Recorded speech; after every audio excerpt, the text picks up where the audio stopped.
The town of Carpinteria became the city of Carpinteria in 1965, when incorporation was approved by the voters. At incorporation, the city's population was 6,651 residents. 40 years later, the population estimate is 14,350. Over the years, the city's boundaries have changed modestly. The current city limits encompass a land area of approximately 2.6 miles. Interestingly, the city also includes an ocean area of 4.7 miles.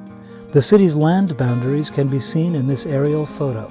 As city functions grew, so did the need for additional space. City Hall was first located in the old Houston Plumbing building on Carpinteria Avenue. Not until November. First City Hall was a P.O. box for about a month or two. And City Hall had all of 2 full-time and 1 part-time employees.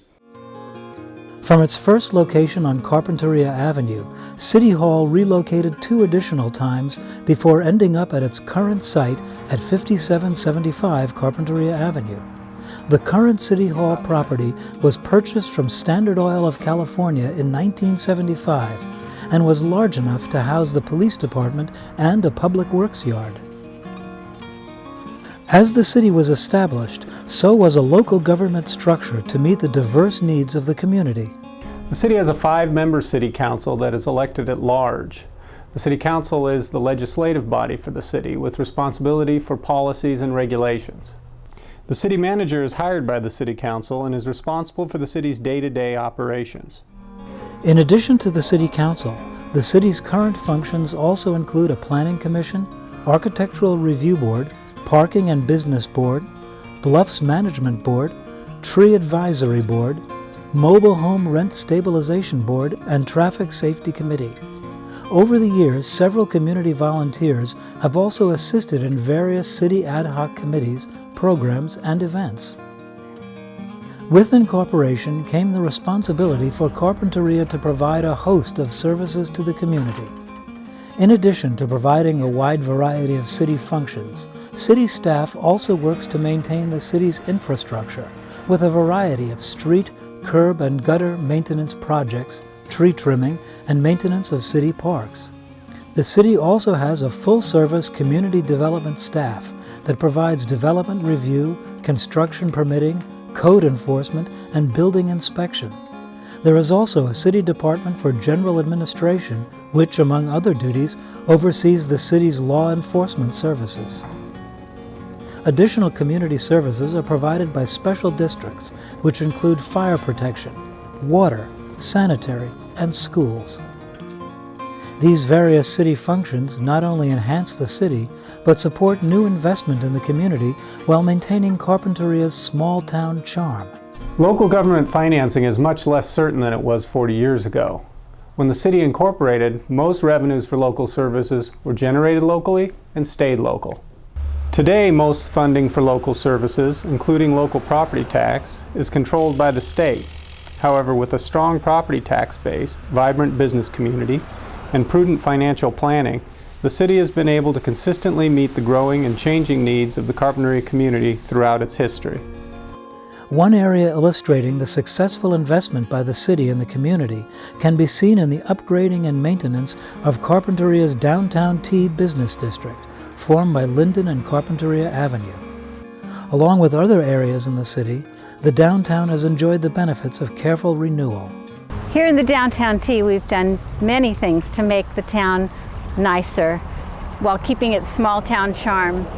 I think one of the nicest things that we've done is we've added the Seal Fountain, which has become a great gathering place for the many events that we have here, as well as just for visitors that are walking by. We've added Mills Corner, which has become better for traffic flow and also a nice little park area. We have the Seaside Trolley now, which brings people to the shopping district and to outlying areas. Some other things we've done to the Downtown T is we've straightened out the sidewalks. We've added numerous plantings. Carpinteria Beautiful keeps up the flowers and makes the streets look attractive and nice. We've added some park benches and trash cans as well, which are important to keep our streets nice and clean. We've also added some very nice lighting fixtures, which also enable us to put our banners up for the various events we have during the year. Lots of nice things to do now in the downtown T. These renovations support local business and the downtown area as a central gathering place for community and civic activities. Here, parades are held, as well as other special events like the annual Avocado Festival.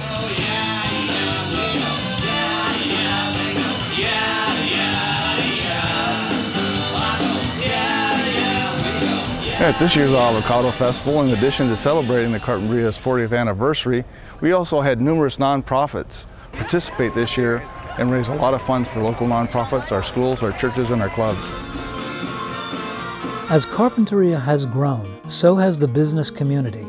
With over 2 million square feet of office, retail, and industrial R&D space available in the city, there are myriad opportunities for businesses, both small and large, to flourish. In fact, Carpinteria is host to a number of quality companies, including several corporate headquarters. In an effort to assist businesses that are currently in the city or considering Carpinteria as a new location, city staff is available for general business assistance issues. Staff also maintains a comprehensive listing of available commercial properties and can direct businesses to additional resources. Although located outside the city limits, the agriculture industry is another significant business sector in the Carpinteria Valley, with important economic and community connections to the city of Carpinteria. Perhaps one reason for Carpinteria's successful agricultural presence is the foresight of Carpinteria's farmers to adapt to the times and find new products. While walnuts and lima beans were once the predominant crops, today flowers and avocados head the list. Many longtime families, as well as recent arrivals, have used Carpinteria's unique geographic location to prosper with such creative business offerings as specialty tropical fruits, hydroponically grown lettuce, and of course, the world-famous cut flower industry. They have all helped the city and the valley's economy to flourish. Growing in Carpinteria is made easy because of the climate and the enormous amount of light that we have. Often we can just open up the windows in the morning and let Mother Nature take over. So it's from that standpoint, it just works really well growing in Carpinteria. And then of course we have a great infrastructure as well, as far as highways, roads, and I mention that because our competitors in South America, usually those are their big challenges. How can they get their product from their farms to Miami? And a lot of times they don't have that infrastructure, and we do. Along with the Carpinteria Valley's agricultural presence come unique protections. In 1978, the state of California enacted the California Coastal Act, which requires special safeguards for any area, such as Carpinteria, that lies within the coastal zone. The Williamson Act also provides important tax incentives to maintain land and agricultural use. While many communities have lost their agricultural heritage, Carpinteria's is intact, thanks to the foresight of local farmers and growers and unique regulations that support protections for agriculture. The city of Carpinteria has also successfully set aside open space for both active and passive recreation. Today, in 2005, the city maintains a wide variety of parks for use by both the residents and visitors alike. One of California's unique coastal parks, Tar Pits Park, was purchased from Standard Oil. In addition to its recreational value and geologic interest, it also is an important site in Chumash Indian heritage.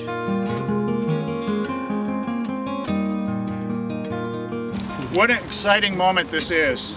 Today, In 1998, along with assistance from the Santa Barbara Land Trust, a citizen-led group helped purchase the Carpinteria Bluffs. This spectacular site, one of the few remaining bluff-top open spaces along the Southern California coast, is now owned and run by the city of Carpinteria as a public park and will remain open space in perpetuity. At the western end of town, the city combined forces with county and state agencies to purchase vital marshlands in order to create the Carpinteria Salt Marsh Nature Park. This park serves multiple purposes. Once slated for development, the salt marsh affords the community a unique opportunity to observe and maintain a unique natural environment. It provides a nursery for offshore fisheries and also serves as an important flood control resource.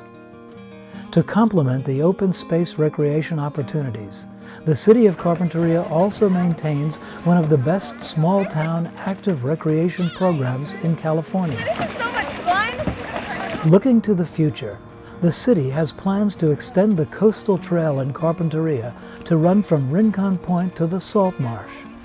Additionally, the city's parks and recreation staff is currently working with county planners and local property owners to create a new trail that will access the Los Padres National Forest and our beautiful coastal mountains.